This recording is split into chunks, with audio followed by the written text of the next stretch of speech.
Oof.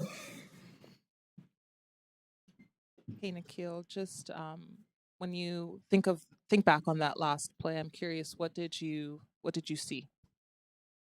Uh, so the last play, I know coach had a call. I was running to the corner to be prepared for set call. Don't want to give it up. But as CJ was coming down, I was waiting for the action to begin. Based on the spacing, I was a little hesitant to continue just because I guess the live read was different from the call.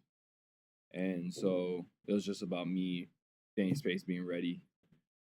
Uh, the help guy gambled, and I was kind of shocked that he did, just with it being Corey. And like usually in late game, you want to stay as solid as can be.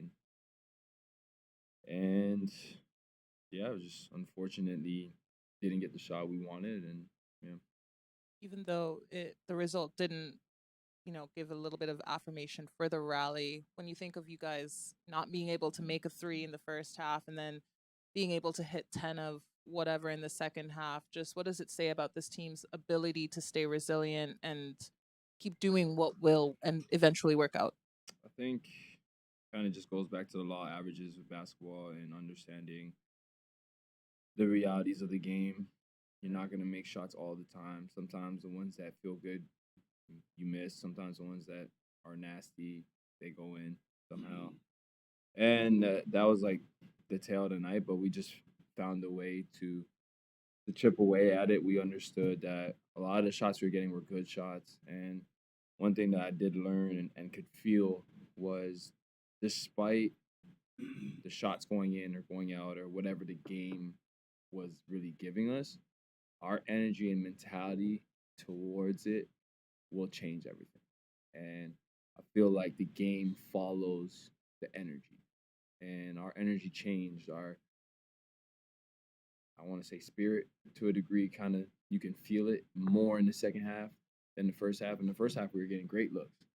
We make those shots, maybe it's a different outcome. But nonetheless, woulda, coulda, shoulda. And the main thing is that our energy is what gave us a fighting chance. And we played through mistakes, and the game went up and went down. They responded to our run, but we threw another punch. And those are the things that carry on throughout the rest of the, 37 games or something? And Nikhil, you kind of already answered it a little bit, but just for you personally, you had the 28 points in that second half.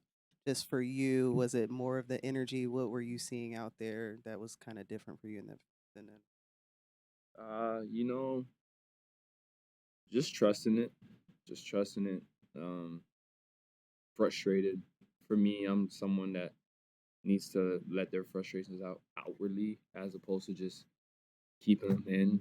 Uh, you know, I had my little time to get upset and then let it go and treat the new half, change my energy, and try to just have a different spirit to the game and allow that to show.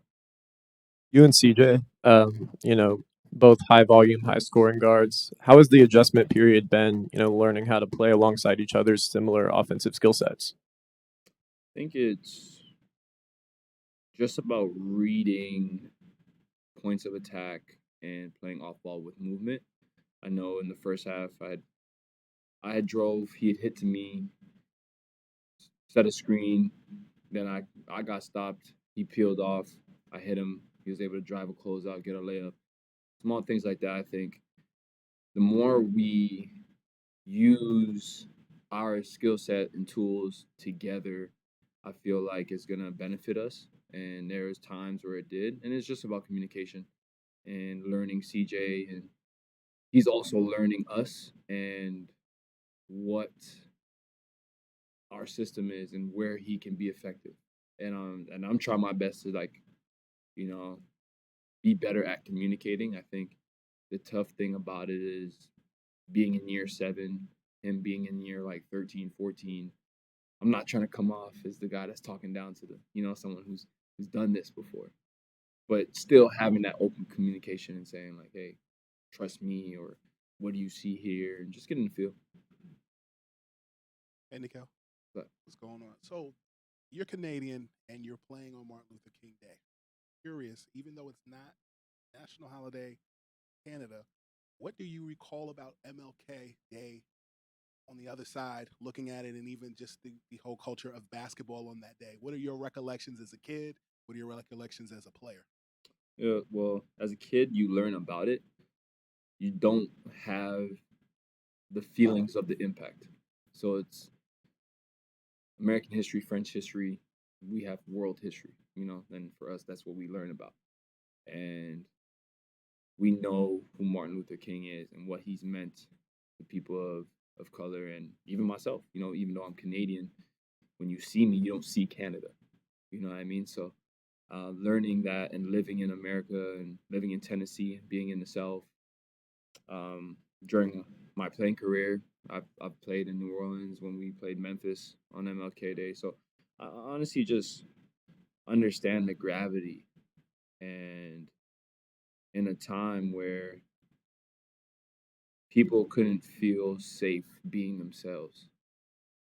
And you look at today and it's be whatever you want, literally. And it's cool to see that the change he's made gives people that freedom to do so.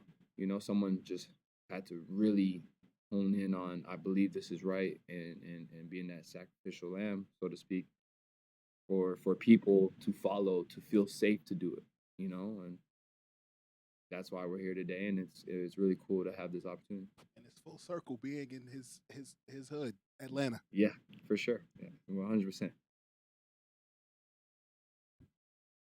Thank you.